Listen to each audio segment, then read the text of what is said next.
The morning Hester Dawson led her mule to the auction post. The sun had barely cracked the rim of the eastern hills, and every soul in Caldwell, Kansas, knew she had nothing left to sell after this. The year was 1878, and the town of Caldwell sat just north of the Cherokee Strip, a dusty, ambitious little settlement that liked to call itself the Queen of the Border.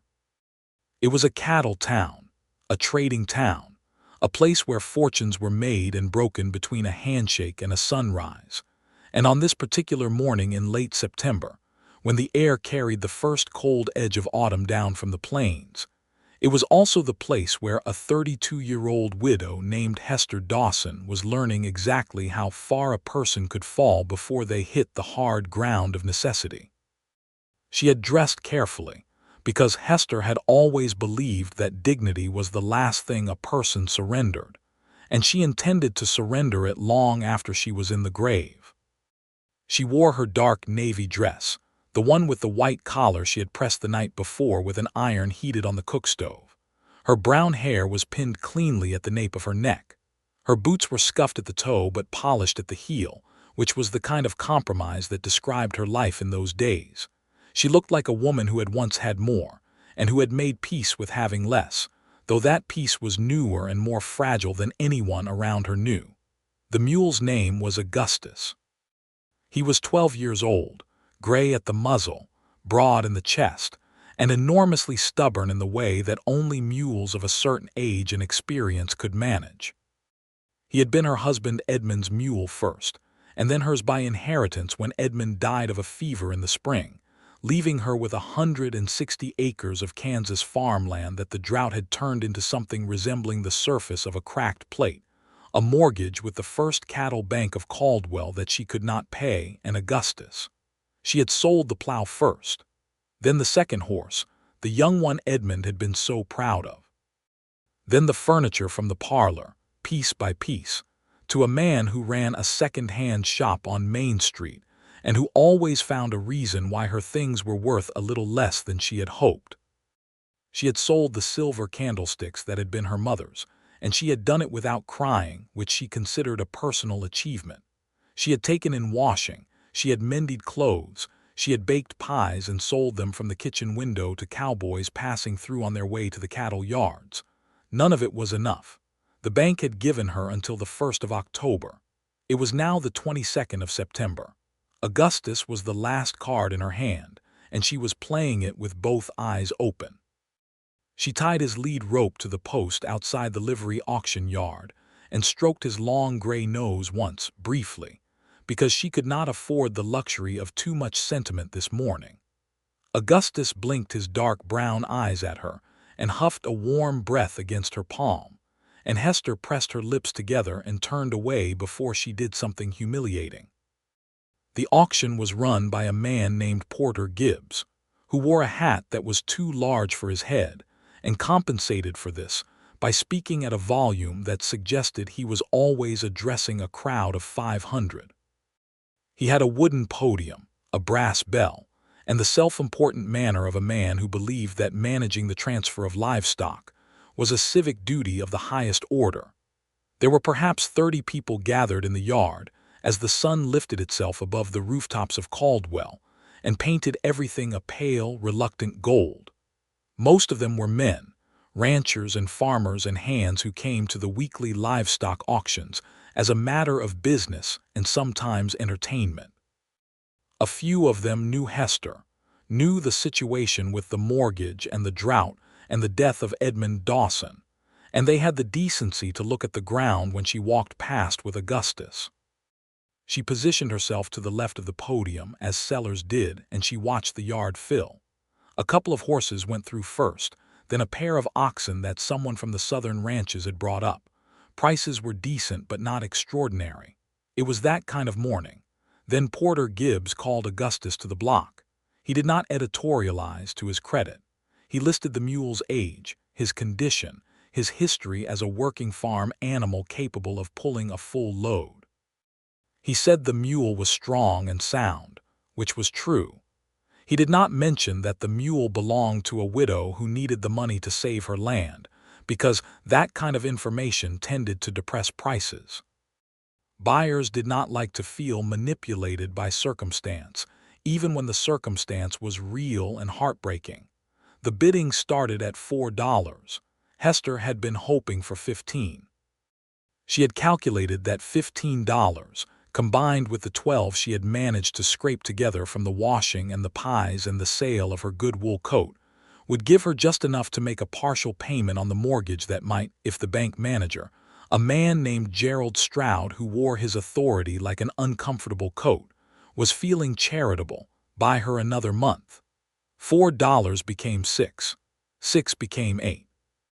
There were 3 bidders, a rancher from the south end of the county named Dale Wicker who wanted a second work animal, a young farmer whose name she did not know, and a livestock trader who had arrived on the morning stage and who Hester suspected would resell Augustus for twice whatever he paid. $8 became 10. The young farmer dropped out. 10 became 12. Dale Wicker scratched his chin and studied Augustus with the expression of a man recalculating whether he actually needed a mule or just thought he did. Then a voice from the back of the yard said, quietly but with perfect clarity, $25. The yard went still. Porter Gibbs blinked and leaned forward over his podium as though he might have heard incorrectly. Dale Wicker turned around. The livestock trader, who had been leaning against the fence with the confidence of a man accustomed to getting what he wanted, straightened up slowly and looked toward the back of the crowd. Hester looked too. He was standing near the gate, half in the shadow of the livery barn's overhang, which was perhaps why she had not noticed him before. He was tall, with the particular kind of leanness that came from years of physical work rather than deprivation. He wore a plain brown duster that had been good quality once and was still respectable, dark trousers, and a hat that he held in his hands rather than on his head, which was an unusual thing for a man to do at an outdoor auction. His hair was dark brown with the first touches of gray at the temples. He might have been 35 or a little older. His face was angular and still, the kind of face that did not arrange itself into easy expressions, and he was watching Porter Gibbs and not the mule and not the crowd. $25, Porter Gibbs repeated, with the slightly stunned tone of a man who had not expected the morning to take this turn. 30, said the livestock trader, finding his voice again. The man at the back of the yard said nothing for a moment. He looked down at the hat in his hands, turned it once and then looked up. $45. The livestock trader opened his mouth, closed it. $45 for a 12-year-old working mule was not a price that made commercial sense to him, and he was a commercial man. He stepped back from the fence and assumed the posture of someone who had decided to be out of something. Porter Gibbs looked at Dale Wicker, who was already shaking his head. He looked at the livestock trader, who was examining his boots. He looked out at the 30 or so people gathered in the yard, none of whom were raising a hand. Sold, Porter Gibbs said with the brass bell, to the gentleman at the back for $45. There was a murmur through the crowd, the low, impressed hum that followed anything unexpected. $45, 3 times what Augustus would have brought on a reasonable morning. Hester stood beside the podium and did not move for a moment, because the number was so far beyond what she had allowed herself to hope for that her mind was having difficulty accepting it as real. $45. That was not just enough for the partial payment. That was enough for the full payment due on the 1st of October, with a margin left over that could carry her into winter. She watched the man at the back of the yard make his way through the dispersing crowd toward Porter Gibbs's table. He walked unhurriedly. He did not look around at the people who were watching him with the curiosity that Caldwell reserved for anything it could not immediately categorize. He put his hat on when he stepped out of the barn's shadow and into the full morning light, and Hester could see his face more clearly now. He had gray eyes, or something close to gray, the color of cloud cover over the plains when rain was still a day away. There was a quality of quietness about him that was not the same as shyness or coldness, but felt more like a man who had learned at some point that most things did not require comment. He settled his account with Porter Gibbs in cash, counting bills from a worn leather billfold with the careful attention of a man who was not wealthy, but who managed what he had well. Then he took the receipt and turned and walked directly toward Hester. She squared her shoulders without meaning to. He stopped about 2 feet from her, which was a respectful distance, and he looked at her with those gray eyes that did not quite commit to a single expression. He held his hat in his hands again. She noticed that he did so whenever he was speaking to someone, as though good manners required the physical gesture. "Ma'am," he said. "Sir," she said. There was a brief pause that was not uncomfortable, only thoughtful. "I wonder," he said, "if I might ask your name." Hester blinked. She had been expecting him to ask about Augustus, about the paperwork, about delivery arrangements, about any of the practical dozen things that should naturally follow a transaction. She had not been expecting this. "Hester Dawson," she said. He nodded once, as though this answer was both sufficient and pleasing. "Thank you, Mrs. Dawson." "And yours?" she asked, because it seemed only right. He seemed faintly surprised by the question, as though he had been prepared to remain anonymous, and found that he was not opposed to this alternative. "Clyde Townsend," he said. "Mr. Townsend." She looked at him steadily. "You paid considerably more than that mule is worth." He looked at her with an expression that was not quite a smile, but had the bones of one somewhere beneath the surface. "I wouldn't know much about that," he said. "I needed a mule." Hester was a practical woman. She had been practical for as long as she could remember, and the 10 months since Edmund's death had stripped away the few layers of softness that had remained between her practical nature and the surface of her skin. She could have accepted this answer. It was a gracious answer. It allowed them both to walk away from the yard with their dignity intact and ask no further questions. But something about the way he said it, the slight evenness of it, as though he had prepared it and was now delivering it carefully, made her say, "You did not come here this morning to buy a mule." He looked at her for a moment. Then he put his hat on his head and said, "No, ma'am. I came to buy coffee and a pound of flour from the dry goods store, same as most mornings. The auction caught my attention on the way." "And what about it caught your attention?" He turned his hat brim slightly between his fingers, a small adjusting gesture. His gray eyes moved briefly to Augustus, who was standing patiently at his post, and then back to her. "I heard a couple of fellows talking at the water trough this morning," he said. "About a widow selling her last animal, about a bank and a mortgage." He paused. "It's not my business, I know that." "No," Hester said, "it is not." "No," he agreed without any defensiveness. They looked at each other for a moment in the thin September sunlight, and then Hester said, because it was true and because she believed in saying true things when they mattered, "Thank you, Mr. Townsend. You have done something that required generosity, and I want you to know that I understand what it cost." Something shifted in his expression, something small and deep, like a stone moved in still water.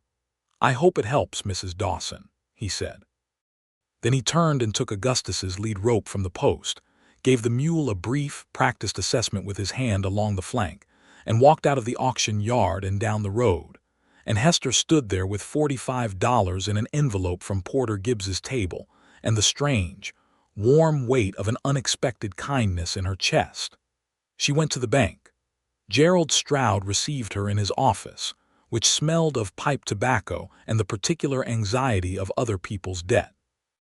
He was a round man with a precise mustache and the habit of tapping his pen against his desk when he was thinking, which he did for some time after she placed the envelope on the desk in front of him and told him what was in it. "This is the full amount due on October 1st, she said. He opened the envelope, counted the bills, tapped his pen. "So it is," he said. "This is unexpected, Mrs. Dawson." "I imagine it is." He looked at her over the rim of his spectacles. "And the next payment?" "January 1st. "I will have it," she said. She did not know how, not entirely, but she said it with the conviction of someone who had resolved that uncertainty was not the same as impossibility. He studied her for a moment, the way bank managers studied people when they were deciding whether to treat them as problems or as persons. Then he made a note in his ledger, stamped the receipt, and slid it across the desk to her. She walked out of the bank into the bright September morning with the stamped receipt in her hand and the first full breath she had drawn in weeks expanding in her lungs. The following days carried the rhythm of a life rebuilding itself from the ground up, slowly and without celebration. Hester returned to her farm, which sat 4 miles east of Caldwell on a section of land that the drought had cracked and browned but not entirely killed. There was a creek at the back edge of the property that had reduced to a narrow thread but had not gone dry, and she hauled water from it each morning in 2 large buckets, enough to keep the kitchen garden alive, the small plot of late turnips and dried beans that would see her through winter if she was careful. She had no work animal now, no mule to pull wood from the small stand of cottonwoods at the creek bed, no horse to ride to town except on foot, which was 4 miles each way and manageable in good weather, and something she did not think about too carefully on cold or wet days. She had a cow, an elderly and temperamental animal named Beatrice, whose milk production was declining but who was still worth keeping for what she gave. She had a dozen chickens. She had the farm itself, the house which was solid if plain, the barn which needed new boards on the south wall, the land which needed rain and time, and the kind of patient faith that the plains required of everyone who tried to live on them. She had 2 hands and a working knowledge of everything those hands could do, and she told herself that was enough to begin with. On the 4th morning after the auction, she was in the kitchen garden when she heard wheels on the road. She straightened up from the bean row and shielded her eyes against the morning sun and watched a wagon come up her drive. It was a flat farm wagon, the useful plain kind, pulled by 2 sturdy horses, and it took her a moment to recognize the driver because the last time she had seen him, he had been on foot. Clyde Townsend pulled the wagon to a stop near the fence and climbed down with the deliberate economy of a man who did not waste motion. He had Augustus on a lead rope tied to the back of the wagon, and the mule was following along with the resigned dignity of an animal who had been places and seen things, and was not impressed by any of it. Hester stood at the edge of her garden with dirt on her hands and looked at this, the wagon, the man, the mule, and took a moment to arrange her thoughts. Clyde Townsend walked to the fence and stopped and took off his hat. "Mrs. Dawson," he said. "Mr. Townsend," she said, "that is my mule." "Yes, ma'am, you bought that mule." "I did." She waited. He seemed to understand that she was waiting and did not take it as an invitation to look away or fill the silence with something that wasn't the truth. "I don't need a mule," he said. "I have 2 horses and a mule of my own already. Another one is more trouble than it's worth at my place." "Then why did you buy him?" He turned his hat in his hands. It was the same gesture she had noticed at the auction, and she was already learning to read it as the outward sign of something he was working out how to say. "Because you needed the money more than you needed the mule," he said. "But I've been thinking since that what you actually need is both." Hester looked at him. She looked at Augustus, who had found a patch of dead grass near the fence post and was investigating it with professional interest. She looked back at Clyde. "I am not a woman who accepts charity, Mr. Townsend," she said. It was not pride talking, or not only pride. It was the understanding that charity given freely in one moment could become a claim on the recipient later, and she had learned to be careful about the nature of debts. "I'm not offering charity," he said. "I'm returning a mule you shouldn't have had to sell in the first place because the circumstances that required it were not your doing." He paused. "There's a difference." She was quiet for a moment. "And you want nothing for it." He seemed to think about this carefully, with the same quality of attention he had brought to everything she had observed him do. "I want to know that you'll be all right through the winter," he said. "That's a thing a neighbor might want." "Do we know each other well enough for you to call yourself a neighbor?" "I ranch about 6 miles north," he said. "We've been neighbors for however long I've been there, whether we knew it or not." Hester looked at him for a long moment. There was no pretension in him, no performance of generosity designed to make himself look good in front of an audience.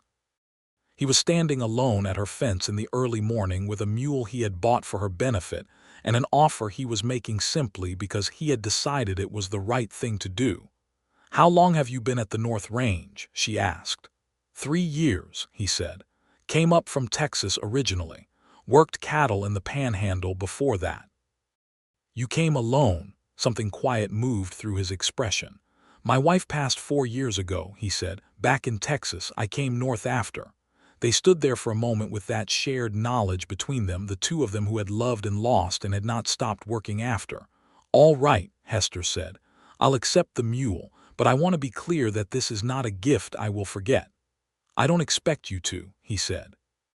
He walked back to the rear of the wagon and untied Augustus's lead rope, and walked the mule through the gate she held open, and Augustus walked back into his own yard as though he had never been anywhere else, and the whole business had been a brief and tedious interruption to his regular life. Clyde Townsend handed her the lead rope and put his hat back on. "Is there anything else you need help with before winter?" he asked. It was practical, straightforward, the question of a man who had taken stock of her barn wall and her woodpile in the time it had taken him to walk from the wagon to the fence and back. She should have said no. The word was right there, already formed. But she looked at the south barn wall where 3 boards had warped away from their frames, and where she had nailed a piece of canvas that did not fully cover the gap, and she looked at the woodpile that was not as tall as it needed to be for a Kansas winter, and she said, "The barn wall needs fixing." "I can do that," he said. "I've got cedar boards at my place left over from the summer. I'll bring them Saturday if that's agreeable." "Saturday is fine," she said. He nodded, climbed back onto the wagon, turned the horses, and drove back down the road at the same unhurried pace he had arrived with. And Hester stood with Augustus's lead rope in her hand, watching him go, with an expression on her face that she would not have been able to name if anyone had asked her to. Saturday came with a cold wind out of the north that turned cheeks red and made the dry grass hiss across the ground. Clyde arrived at 8 in the morning with a load of cedar boards in the wagon and a toolbox, and a younger man he introduced as his hired hand. A quiet Mexican fellow named Roberto who spoke little English, but worked with a steady precision that made the barn wall job go faster than Hester had expected. By noon, the wall was solid and new cedar gleamed pale gold against the old gray wood of the rest of the barn, and the canvas she had been using was rolled up in the corner, no longer needed. She fed them both lunch, because that was the only correct thing to do, and because she had been cooking since sunrise in anticipation of having to. She set out cornbread and a pot of bean soup and a jar of preserved pears that she had been saving, and the 3 of them sat at her kitchen table in the warmth of the cook stove. Roberto ate with the quick efficiency of a young man doing physical work, thanked her in careful English, and went away outside, giving them a space that was both tactful and obvious. Clyde Townsend ate slowly and attentively, the way a man ate when he was actually tasting his food rather than simply consuming it. He had taken off his hat and hung it on the peg by the door, and without it, his face looked slightly less guarded. He complimented the cornbread, which she could tell was genuine because he said exactly what about it was good, the way it was not too sweet and had a crust on the bottom, rather than offering a general pleasantry. "My mother's recipe," she said. "Where are you from originally, Mrs. Dawson?" "Ohio," she said. "My father's family farmed there. Edmund and I came out in '72. She paused. "He had big ideas about Kansas." "Most people who come to Kansas have big ideas about it," he said. "The land encourages that, I think. It's so large and so flat that a person thinks they can see all the possibilities. And then they find out about the drought," she said. "And the grasshoppers," he added. "And the winters." "And the winters," she agreed. There was a small quiet that was almost comfortable, almost. "Did you have children?" he asked, and then seemed briefly uncertain whether the question was too personal, which she found unexpectedly touching in a man who had otherwise seemed entirely certain of himself. "Edmund and I had a son," she said. "James. He died his first winter in '73. There were no others after." She said it plainly because it was the truth and she had made her peace with it. The kind of peace that was not forgetting, but was choosing to hold the grief in a particular way, so that it did not occupy every room. Clyde was quiet for a moment. "I'm sorry," he said, and it was the kind of sorry that was not a performance. "And you?" she asked. "My wife and I had no children," he said. "We hoped to. We had 6 years and then she was gone." He said it without elaboration, and she respected him for that, the way a person who had genuinely grieved did not dress it up in language. They finished lunch, and he thanked her for it with the same straightforward sincerity with which he did everything. And then he and Roberto drove back north. And Hester washed the dishes and stood at the kitchen window looking at the new cedar boards on the barn wall gleaming in the weak autumn light. And she thought about grief and proximity, and the way that two people who had lost things could sometimes, without meaning to, find something they were not expecting. October moved through in alternating cold and warmth, the way Kansas autumns did, offering brief reprieves before remembering what season it was. Hester cut and stacked cottonwood with Augustus, built the woodpile higher, put up the rest of what the kitchen garden had left to give, and stretched her money with the care of a woman who understood that frugality was not poverty, but rather precision. Clyde Townsend came by twice more in October, once with a quarter of beef, which he said was from an animal that had come up lame and needed to be butchered and produced more than he could use alone, which may or may not have been entirely true, but was offered in a way that made acceptance possible without embarrassment. The second time he came to fix a hinge on the barn door that had been giving her trouble, which she had not told him about but which he had apparently noticed during the wall repair. She began to realize that he paid close attention to things. Each visit was brief and practical, but each one left behind a residue of conversation, small exchanges about the weather and the cattle market and what she had read in the newspaper, because she subscribed to the Caldwell commercial and read it cover to cover. And he found this interesting and had opinions about the articles that were thoughtful and occasionally surprising. On the last Saturday of October, he arrived to find her on the roof of the chicken coop repairing shingles, which had seemed like a straightforward task when she started, and had revealed itself to be more complicated once she was up there. She was not afraid of heights, but she had underestimated how the cold wind made the shingling work both harder and more dangerous. And when she looked down and saw Clyde Townsend standing in her yard with his hat in his hands looking up at her with the expression of a man who was both concerned and carefully not saying so, she felt a complicated mixture of irritation and relief. "The shingles need replacing," she said from the roof, by way of explanation. "Yes, ma'am," he said. "I can see that. Would you like some help?" "I have it under control," she said, which was mostly true. "All right," he said, which she had not expected, and he sat down on the fence post and watched her work. She was not sure whether to be annoyed by this or to appreciate it, and ultimately she decided it was both. He did not offer advice. He did not suggest she was doing it wrong. He simply watched with the attention of a man who was present and not pretending to be somewhere else. When she came down from the roof, an hour later he was still there, and she was cold, and her hands were stiff, and her pride and her gratitude had arrived at an uneasy truce.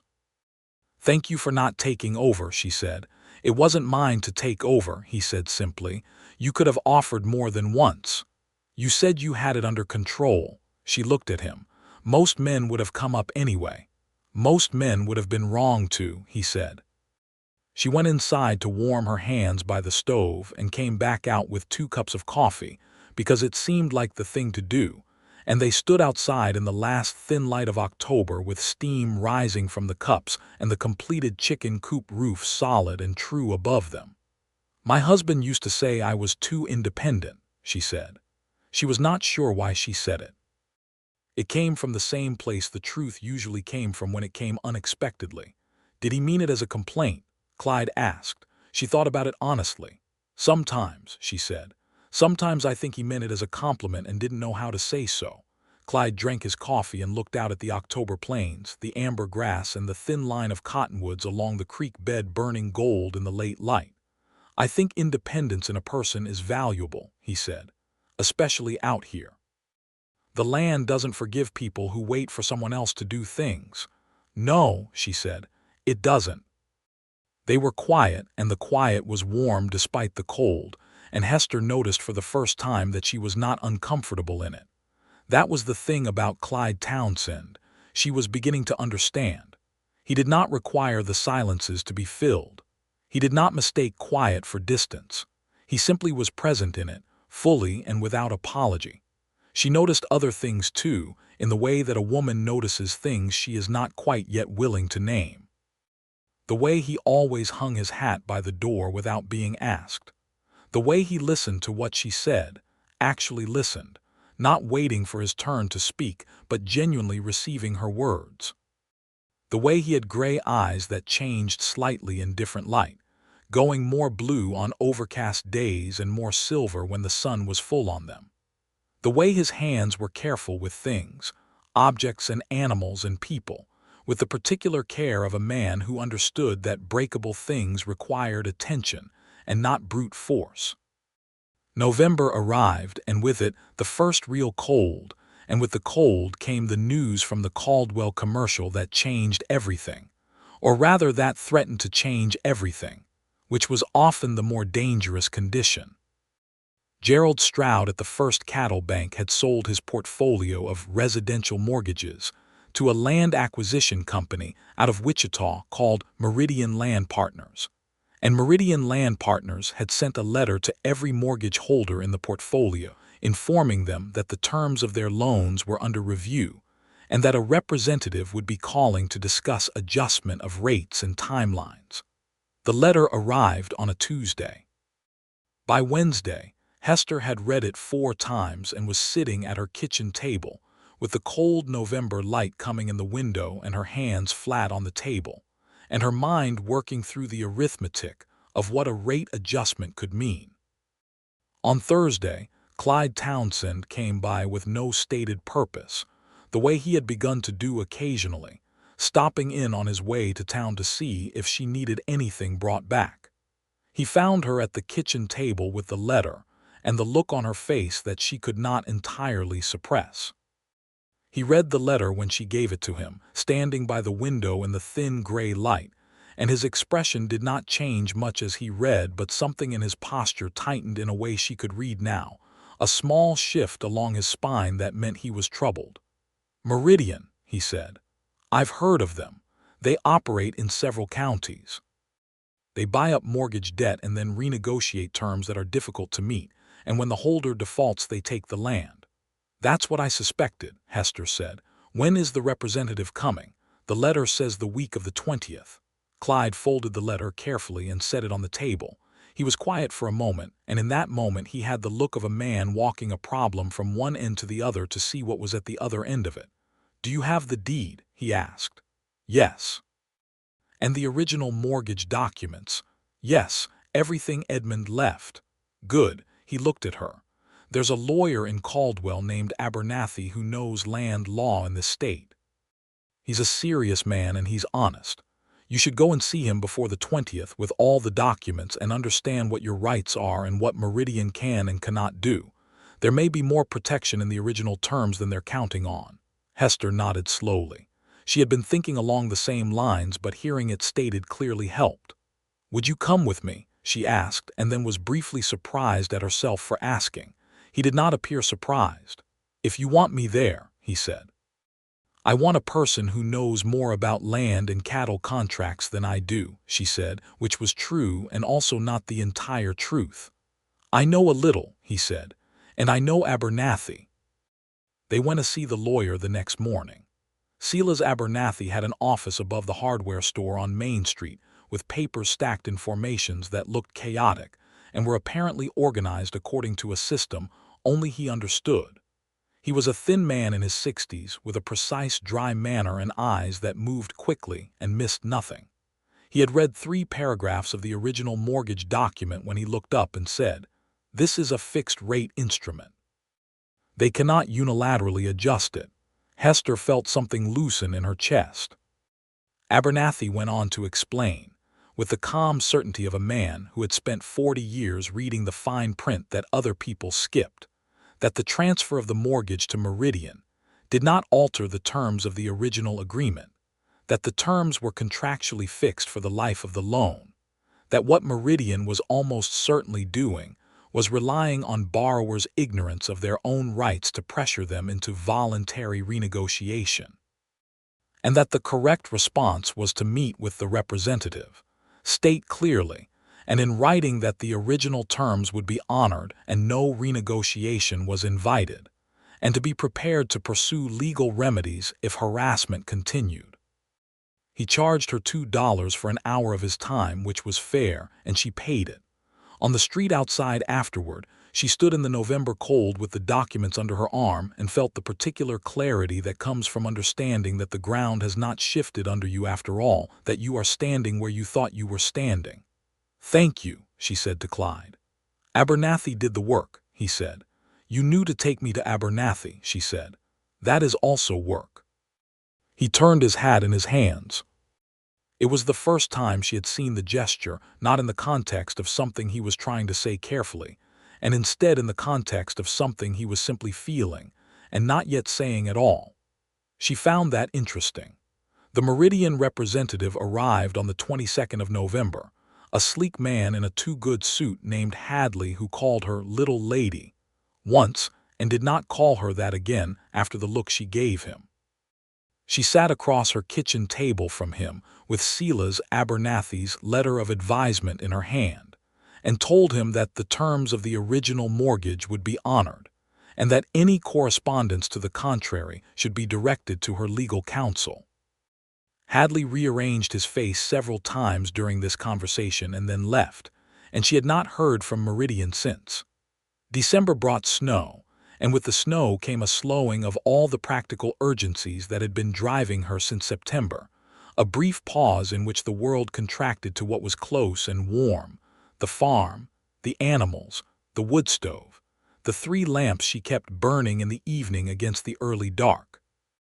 Clyde came for supper on the 2nd Friday of December, which had begun as a practical arrangement, her having more food than she could eat alone and him having no one to cook for at his own place, and had become something they both looked forward to without quite having said so.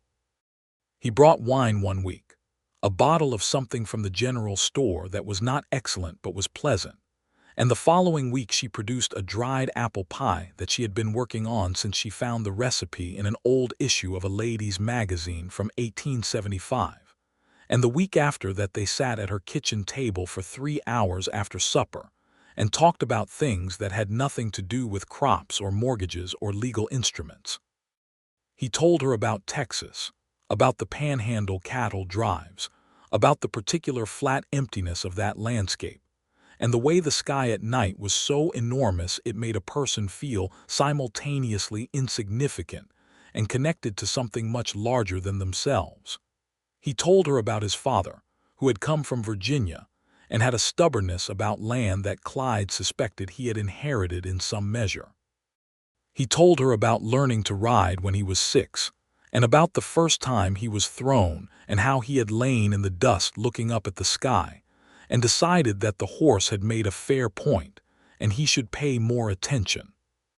She told him about Ohio and about the farm of her childhood where her mother grew flowers in a kitchen garden alongside the vegetables, because she said beauty and practicality were not opposites. She told him about meeting Edmund at a church social in Columbus in 1864, when she was 18 and he was 20, and everything seemed both urgent and full of possibility, because the war was still on and young men were either leaving for it or had just come back from it, and either way there was a quality to those years of everyone feeling the preciousness of ordinary evenings. She told him about the decision to come to Kansas, the wagon journey, the first winter on the new land, and the way Kansas had felt simultaneously like an ending and a beginning in those early years. She did not tell him everything about Edmund, because some things were private, and because she was still working out how she felt about certain parts of her marriage now that Edmund was not there to be part of the feeling. The marriage had been good. It had also been hard in ways that were not dramatic or singular, but were the ordinary heart of two people who wanted the same things, but did not always know how to want them together. She had loved Edmund. She still did, in the way you love someone who has been part of the fabric of your life for more than a decade. But she was 32 years old, and the fabric was still there to be woven into something. On the last Friday before Christmas, after supper, when they had finished the dishes together because he had begun helping with that without making a thing of it, they were sitting by the stove and the lamplight was low and gold, and Clyde set down his coffee cup and looked at her with something that was no longer quiet in the same way it usually was. The quietness was still there, but it had a different quality, the quietness of something that had been building. "Mrs. Dawson," he said. "Hester," she said. She had been waiting for a month to say it and was somewhat relieved to have the occasion. He looked at her. Something in the gray of his eyes was more present than she had seen it. "Hester," he said, and the word had the careful weight of something that had been turned over and examined before being spoken. She waited.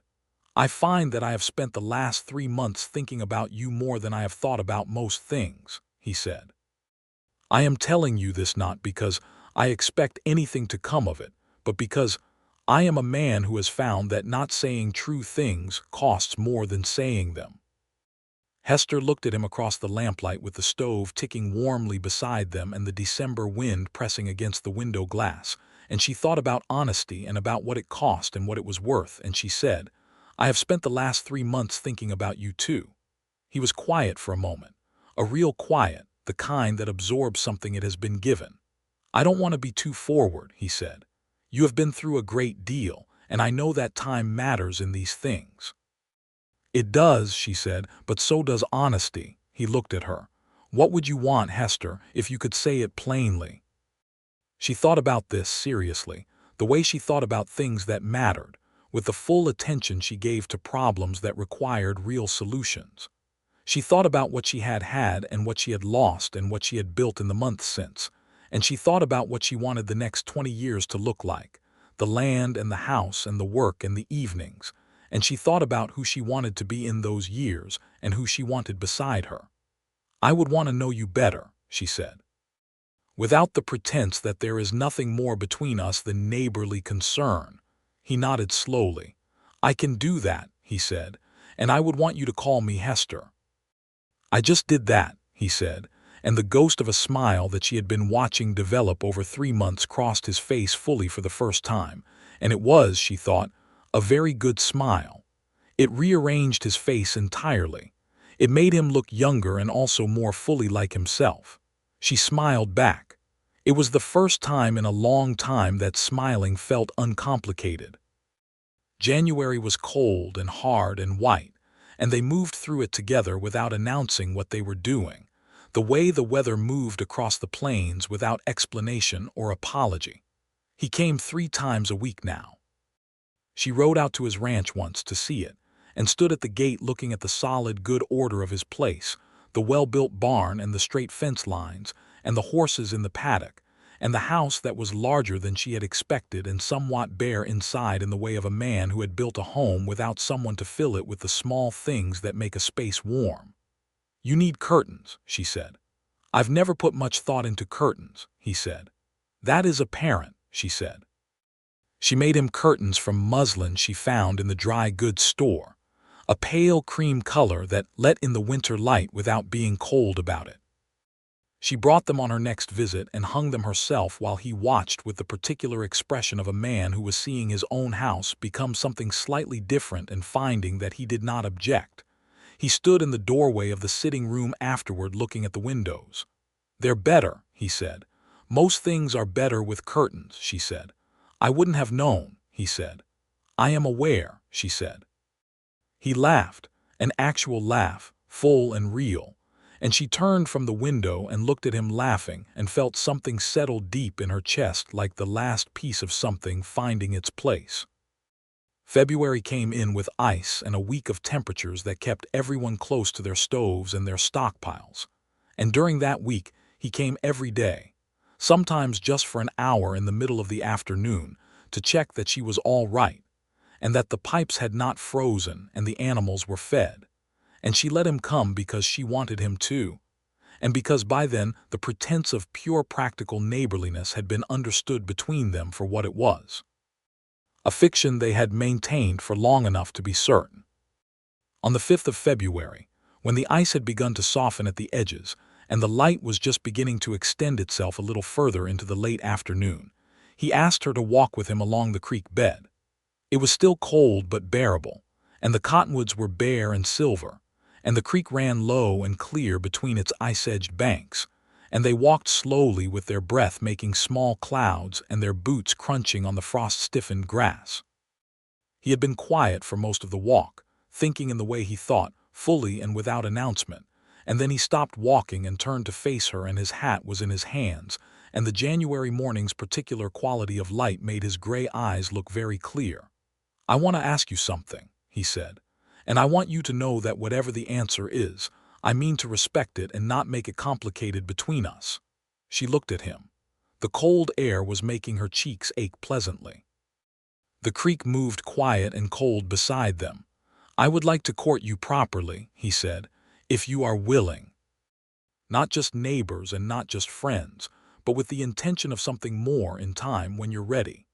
Hester looked at him standing in the February cold with his hat in his hands and his gray eyes asking her the question directly and with the full weight of what he meant behind it, and she felt something that she had not felt in a long time and had missed without always knowing she was missing it. "Clyde," she said.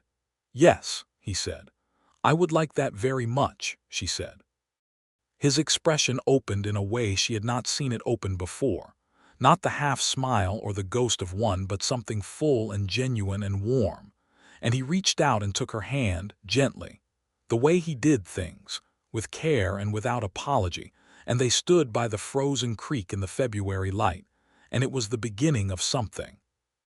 The courting was serious and also joyful in the particular way that courtship between two adults who had loved before could be, without the anxiety of youth, without the performance of first impressions, with all the benefit of having already seen each other at work and at trouble and at kitchen tables in the winter evenings.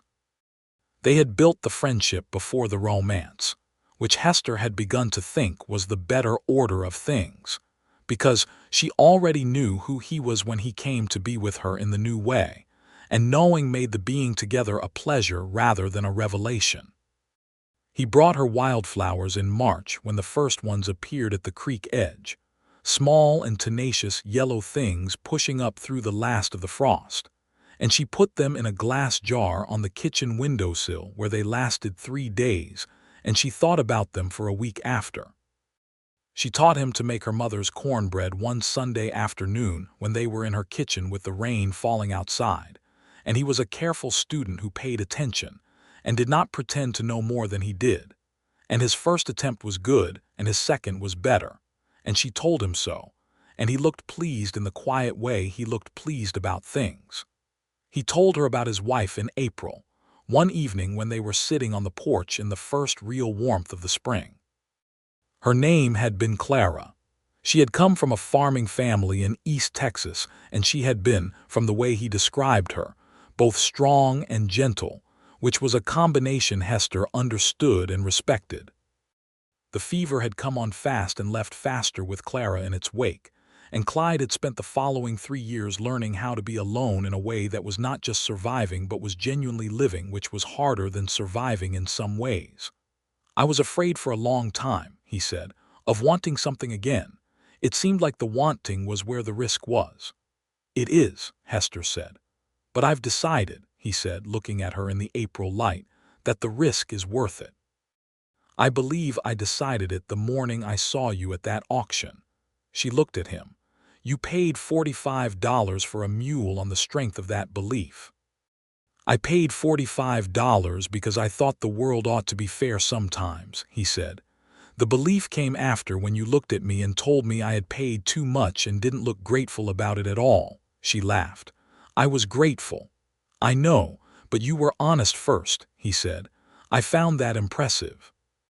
The spring moved through with its green rush, the grass coming back on the plains after the drought, rain coming in April and again in May. The kind of real soaking rains that the land had been asking for, and Hester's fields woke up with the water, and she planted with Augustus and with hope more acres than the previous year, because she had a plan now, and plans required commitment to execute.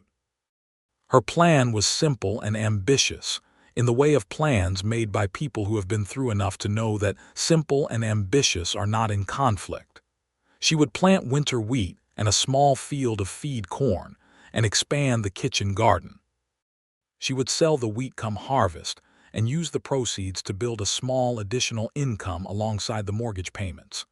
In 3 years, she calculated, she could be clear of the debt. It was possible. It required work and luck, but work she had and luck she was beginning to believe in again. Clyde offered his horses for the planting, because her field was larger than Augustus could manage alone, and she accepted without the lengthy internal debate that would have preceded acceptance 3 months ago. She was learning that accepting help from someone you trusted was different from charity, and that the distinction mattered. On a Saturday in May, when the fields were planted and the evening was warm and the first fireflies were starting to appear along the creek, he asked her to marry him. He did not make a production of it. They were sitting on the porch after supper, and the light was fading and the prairie was settling into its evening sounds, the crickets and the distant coyotes and the quiet breath of the wind, and he turned to her and said, "Hester, I love you. I would like to spend the rest of my life being your neighbor in the full and complete sense of the word."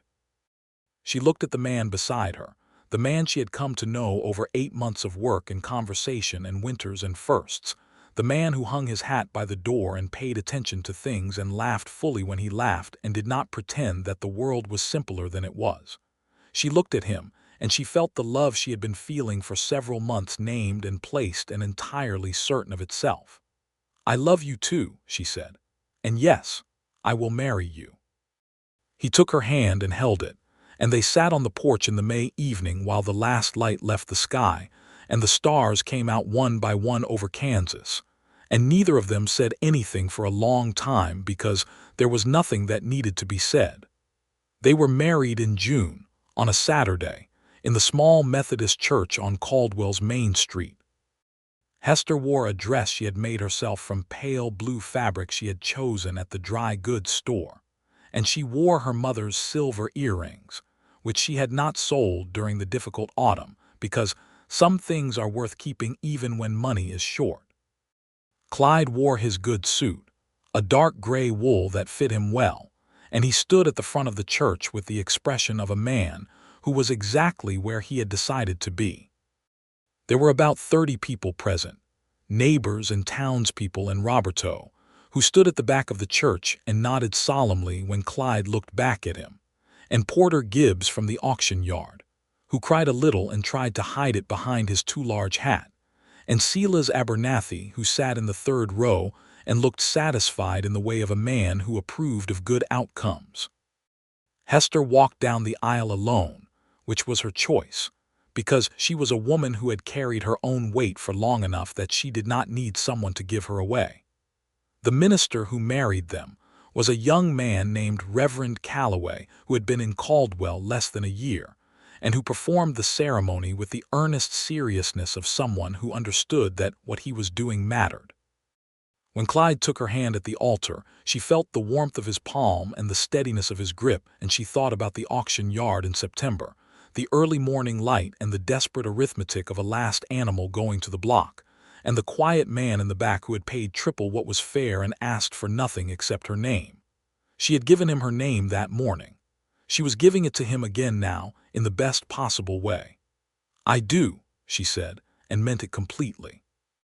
After the wedding, they held a small gathering at Clyde's ranch, which was their ranch now, and there was food and music.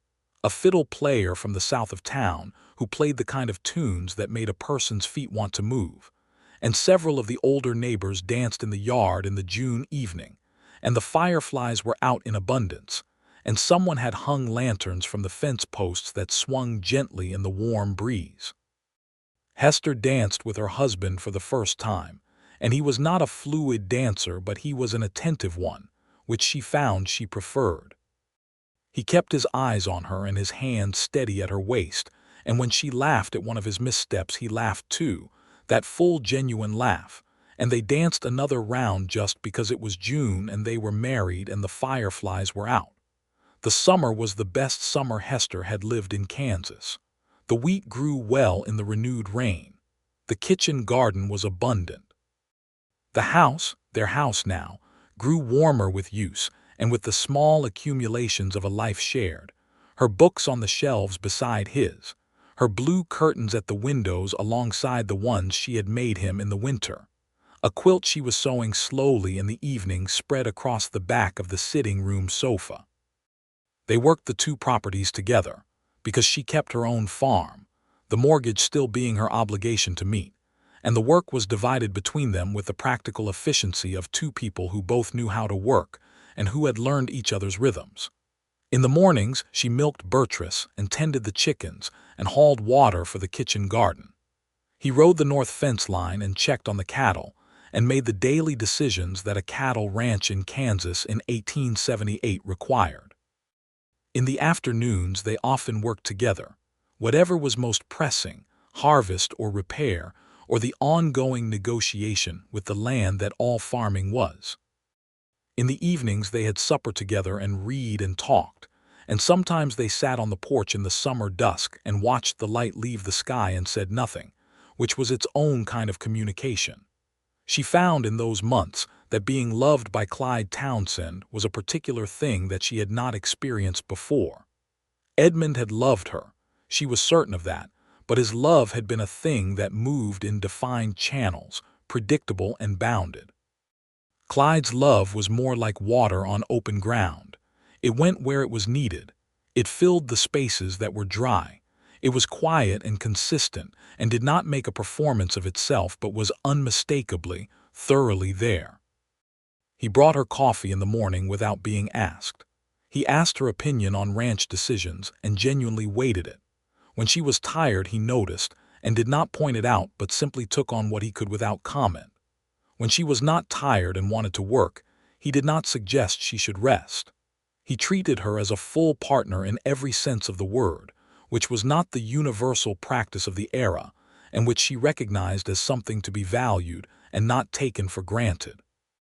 She loved him for all of these things, but she also loved him for the larger things, for his honesty and his steadiness, and the way he had walked into her yard that October morning with her mule on a lead rope, and an offer that had no manipulative strings attached to it. She loved him for the way he had sat on her fence post and watched her fix the chicken coop roof without intervening, for the way he had said, "It wasn't mine to take over," as though it were the simplest and most obvious truth in the world. Autumn came again, the 1-year mark since the auction yard, and the wheat harvest was better than she had projected.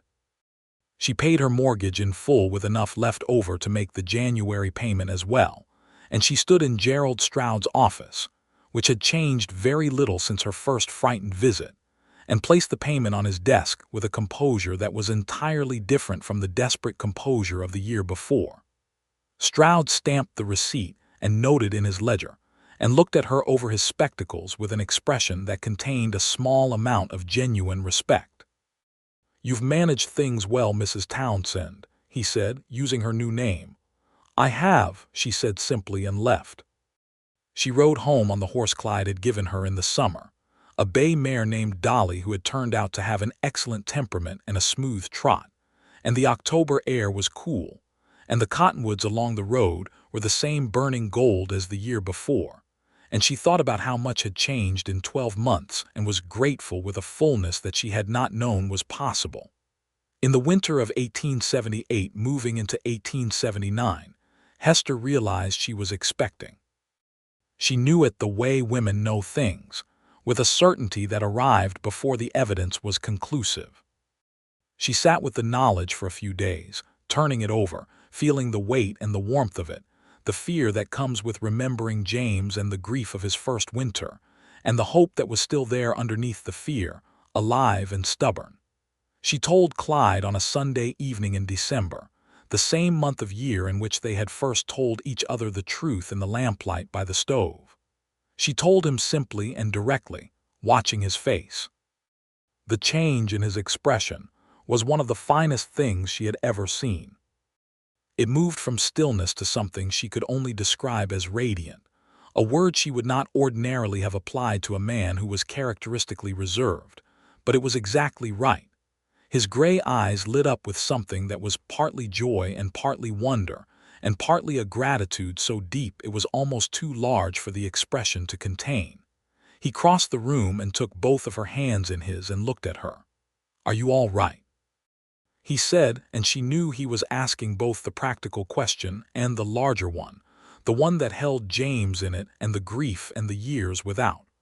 "I am more than all right," she said. He brought her hands up and pressed them against his chest, and they stood in the kitchen in the December evening with the stove warm and the new curtains at the windows and the January mortgage payment already set aside in the tin on the mantel. And the future, which had felt so uncertain a little over a year ago, laid out before them full and possible. She had an easy pregnancy by the standards of the time, which meant it was still hard but not frightening. She continued to work through the winter and into the spring, reasonably and sensibly, with Clyde beside her and Roberto helping more at the farm, and a neighboring woman named Mrs. Hartley, who had raised 7 children and knew everything useful about the condition, coming by twice a week with practical advice and herbal teas. The baby was born on the 14th of August, 1879, in the bedroom of the ranch house that had been Clyde's and was now thoroughly and wholly theirs, with Mrs. Hartley serving as midwife and Clyde waiting in the kitchen in a state of controlled anxiety that was the most unsettled she had ever seen him. The baby was a boy. He was healthy and loud and had, from the very first moment, his father's serious eyes and his mother's determined mouth. And Hester held him in the August morning light, and felt a love so complete that it seemed to fill not just the room but the entire bright Kansas day outside the window. When Clyde came in and she placed the baby in his arms, his face did the thing it had done when she told him she was expecting, went radiant, and he held his son with the careful, intentional grip of a man who knew how to handle fragile and precious things, and he looked up at her over the baby's head with gray eyes that were wet at the corners. "Hello," he said to the baby with the simple directness that was entirely him. The baby blinked and moved his small mouth and seemed to consider the greeting. "What shall we name him?" Hester asked. Clyde looked at her. They had discussed names generally but had not decided. "I think you should name him," he said. "You did most of the work." She considered the baby, his seriousness and his warmth and the solid new weight of him in the world. "Edmund," she said, and watched Clyde's face carefully. He nodded once slowly, with the understanding that this was right, that a name given to a child could be an honoring and a continuation rather than a backward step. "Edmund Townsend," he said. "That's a good name." "Edmund James Townsend," she said, "for both of them." He looked at her with the eyes that changed color in different light, and he said, very quietly, "That's exactly right." Little Edmund grew through his first autumn and first winter with the robust enthusiasm of a healthy Kansas baby, and the farmhouse and the ranch both rang with his presence in the way that houses with new babies do, with the night wakings and the morning light, and the particular wonder of watching a new person encounter each ordinary thing for the first time. Hester kept her farm, the mortgage now more than half discharged with the second good harvest behind her, and the fields managed in partnership with Clyde and Roberto, and a second hired hand they brought on in the spring. The drought felt like a different era, something from before, though she knew enough about Kansas to know that drought would come again, and she would meet it with better preparation than she had the first time. She grew into her second year of marriage with the satisfaction of a woman who had built something real from materials that had briefly seemed insufficient. The land, the house, the animals, the work, the man, the baby, all of it had been constructed from what remained after loss, and it was, she thought, more solid for having been built that way. The town of Caldwell grew through these years with the energy that the cattle trade brought, new businesses and new faces, and the constant movement of cattle drives and cowboys passing through on their way to and from the yards. Hester knew the town well now in both its good and difficult aspects, the industry and the community, alongside the roughness that a cattle border town could not entirely avoid, the saloons and the gambling, and the occasional violence that came with trail drives and young men and whiskey. She and Clyde were not naive about any of it. They lived in the world they lived in, the specific real world of Caldwell, Kansas in the last years of the 1870s and the opening of the 1880s, with its promises and its injustices both. They had seen the way the land acquisition companies operated, buying up debt and pressuring people off land that they had worked and earned. They had seen the difficulty that Mexican workers like Roberto faced, paid less than their labor was worth, and given fewer protections than they deserved. And Clyde had made it a point to pay Roberto a fair wage from the first day he worked at the ranch, which Roberto acknowledged not with gratitude but with the simple dignity of a man being treated as he expected to be treated. They had seen what drought and the cattle market could do to a family's prospects in a single season, and they had made choices in the years after their marriage that were intentional about building resilience. A root cellar fully stocked each autumn, a second well sunk on the farm property, a savings account at the bank that grew slowly but grew. In the spring of 1881, when Edmund was a year and a half old and pulling himself upright on every piece of furniture in the house and studying the world with his father's gray eyes, Hester found herself expecting again. The news landed on Clyde with the same radiance as the first time, and it occurred to her that he was not a man who became complacent about good things, which was one of the things she loved most about him. This pregnancy was harder than the first, the winter months carrying a weariness that the first had not, and she accepted more help without the internal struggle that accepting help had once required. Mrs. Hartley came more frequently. Clyde took on more of the farm work without discussion, and without making her feel that she was diminished by needing more from him. Roberto brought firewood without being asked, and left it stacked by the door, which was a kindness she never forgot to thank him for. The second baby came in late November, 1881, on a cold, clear day with the plains white with the first good snow of winter, and this one was a girl. She was small and round, and had from the beginning a quality of fierce interest in everything around her that made Hester suspect the world was going to have its hands full. She had Hester's brown hair and Clyde's gray eyes, and a voice that she was not at all reluctant to use. They named her Clara, for Clyde's first wife, because it was right to honor what had come before, and because the name was a good name, and because Hester had suggested it and meant it without reservation, and Clyde had held this the way he held most things she gave him, with both hands and full attention. Edmund James Townsend, at 19 months, regarded his new sister with the serious skepticism of a toddler who has been the sole center of attention and is now being asked to share it. He was not, in the first weeks, entirely impressed. But by December, he had discovered that she could be made to follow his movements with her eyes, and this seemed to him a fair exchange, and the skepticism faded into something that was the beginning of a lifelong alliance. By the winter of 1881 moving into 1882, the mortgage on Hester's farm was paid in full.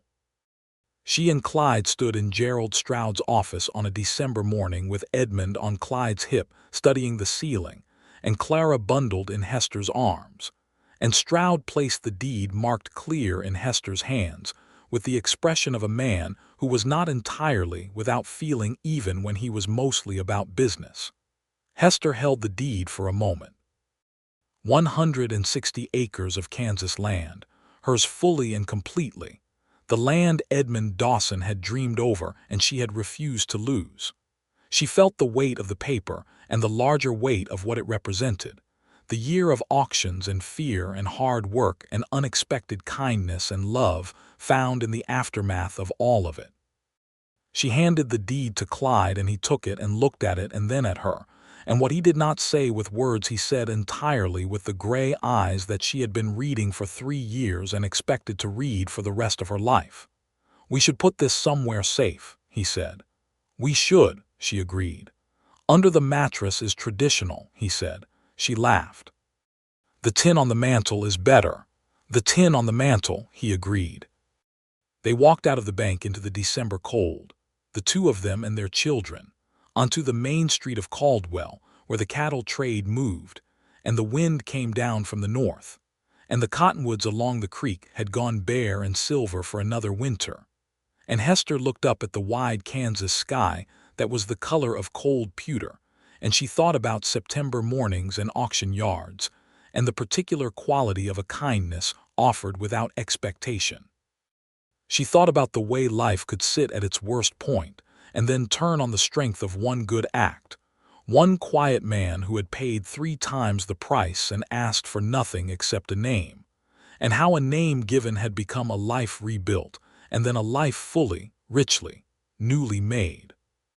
That evening, after supper and after the children were in their beds, she and Clyde sat by the stove in the house that was wholly theirs, the deed in the tin on the mantel and the debt finally finished and the Kansas winter pressing quietly at the windows, and she said what she had been thinking all day. "You paid $45 for that mule," she said. He looked at her across the low lamplight with a half-smile that still had the power to rearrange her completely. "You've mentioned that before," he said. "I want to say something about it properly," she said. He waited. He was good at waiting. "That morning in September," she said, "I had almost decided that the world was not going to be fair, that good things happened to some people and not to others, and that I was in the second group, and that this was something to be accepted and managed rather than fought. And then you paid $45 for an old gray mule and asked me nothing except my name, and I thought, maybe I am wrong about that." He was quiet, listening. "You gave me back Augustus," she said, "and the barn wall and the lawyer and the firewood and the curtains and the dancing and the children and the paid-off deed and all of it. But what you actually gave me first before any of it was the idea that fairness was still possible, that the world could still surprise a person in the right direction." Clyde looked at her for a long moment, and when he spoke his voice had that quality she loved, that deliberate carrying of weight. "You did all of it," he said. "I only paid attention. You paid $45, she said, "and got considerably more than $45 worth in return," he said. "I believe I got the better part of the arrangement." She leaned across and kissed him, because that was the only appropriate response to that sentence, and he kissed her back with the same full attention he brought to everything. And the stove ticked warmly beside them, and the wind moved over the Kansas plains outside, and in the bedroom down the hall, Edmund and Clara were asleep in their separate small worlds, breathing in the easy rhythm of children who did not yet know that the world could be hard, and had no reason to suspect it because the world they lived in was warm and fed and full of love. The years that followed were the years of a life fully lived. The farm prospered. The ranch grew. Edmund James Townsend grew into a boy with a talent for asking questions that could not be answered easily, and a love of horses that was unmistakably his father's. Clara Townsend grew into a girl with her mother's practicality and her grandfather's stubbornness, and a laugh that filled every room she was in. In the summer of 1884 there was a third child, a boy they named Thomas, who arrived in July with the heat and the grasshoppers, and stayed with good humor and excellent appetite. He had Hester's brown hair and eyes and Clyde's long bones, and would eventually, in his own time, become a man very much like his father in the best ways. Roberto married a woman from a Mexican family that had been in the territory for generations, a woman named Luisa who made the best tamales anyone at the ranch had ever eaten, and who took one look at the operation and made several suggestions for improvement that turned out to be entirely correct. Roberto and Luisa built a house on the north corner of the ranch property and became as much a part of the Townsend establishment as the horses and the cattle and the land itself. Caldwell changed through the 1880s, as all cattle towns changed in those years. The drives that had made it the queen of the border began to slow as the railroad expanded further south, and the range was fenced, and the era of the long trail drive came to its gradual end. The town adapted, as towns did, finding new reasons to exist and new commerce to replace the old. Hester Dawson Townsend adapted too, as she always had. When the cattle money was less certain, she expanded the wheat and diversified the farm, added an orchard in the spring of 1885, and by 1887 was selling not just grain but preserved fruit to the general store in town. She kept her accounts in a ledger she had started in 1878, and which by 1887 told a story in numbers that she found deeply satisfying, the slow accumulation of a life's work rendered in figures and dates. On an evening in September of 1887, 9 years to the month from the auction, she and Clyde sat on the porch of the farmhouse, her farmhouse, which they had repaired and extended over the years, until it was a genuinely fine house with a proper porch that ran the length of the front and looked out over the fields that were golden now with the standing wheat waiting to be cut. Edmund was 9 and had already declared his intention to be either a rancher or a man who studied the stars, which he said were not mutually exclusive careers, and he made the argument with such seriousness that neither parent had been able to object. Clara was 7, and had the day before organized the 3 younger children of a neighboring family into a system of chores that they performed with more efficiency than they had managed under their own mother's direction, which everyone agreed was telling. Thomas was 3 and was asleep inside, and would almost certainly be found in the morning in the barn with the horses, which was where he went whenever no one was watching. The evening was warm and the wheat gold, and the sky going pink and amber in the west, and the air carrying the first faint cool edge that September always put into the Kansas evenings, and Hester sat beside her husband on the porch they had built together and felt the fullness of a life that had been, against considerable odds, exactly as good as hope had suggested it could be. "I have been thinking about the auction," she said. He looked at her with the expression she knew as well as any landscape, those gray eyes that went more blue in the evening light, and that after 9 years still had the capacity to make her feel that he was genuinely seeing her, all of her, the strong parts and the uncertain parts and the practical and the feeling and the whole of it. "What about it?" he said. "About who I was that morning," she said. "I was so afraid. I didn't show it because I was not going to show it, but I was completely afraid, standing there with Augustus on a rope and the envelope in my pocket, and knowing that the whole thing rested on what that mule brought." "You didn't look afraid," he said. "I know. That was intentional. I noticed that," he said. "The not looking afraid, that was the second thing I noticed." "What was the first?"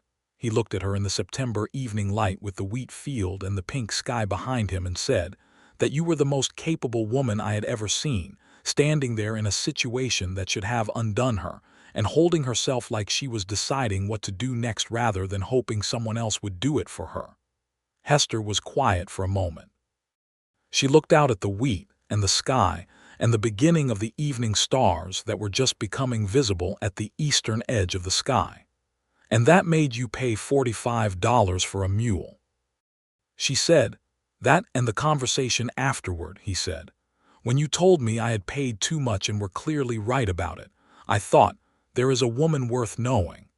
She reached across and took his hand, the broad, warm hand that she had been holding for 9 years and that still, in the September evening, felt like something she was lucky to hold. She held it and looked at the stars coming out over the Kansas plains, the same stars he had described to her once from the Panhandle, enormous and clear and indifferent and beautiful. "I am glad you came to that auction," she said. "I was going to the dry goods store," he said. "I know," she said. "I am glad you were going to the dry goods store." He squeezed her hand. She squeezed back. The evening settled around them and the wheat stood gold in the last light, and somewhere in the house behind them, the baby they were expecting, their 4th, who would arrive in January and who would be named Francis in honor of Hester's mother, and who would have from the very beginning the most glorious and inconvenient sense of humor of all of them, was quietly and contentedly becoming. The stars came out fully over the Kansas plains. the same stars that had watched over the auction yard, and the frozen creek, and the first winter, and the paid-off deed, and the years of children and harvests and evenings by the stove. And Hester Dawson Townsend sat on her porch with her husband's hand in hers and the land she had kept, and the life she had made and the love that had begun, improbably and perfectly. With a quiet man at the back of an auction yard who had paid triple what was fair and asked for nothing except her name. She had given him so much more than a name. And he, in the way of quietly remarkable men who moved through the world paying attention and acting on what they saw, had given her everything. The September stars burned on above Kansas, on the wheat fields and the ranch and the children asleep in their beds and the couple on the porch, on all the particular ordinary and extraordinary elements of a life that had once stood at its lowest point and then risen, because someone had decided to pay attention, and because a woman named Hester Dawson had decided, on a cold September morning at a sunrise auction, to keep her dignity and her honesty and her hope, and had been met. By the grace of that decision and the grace of a good man's kindness, with something worth keeping even longer,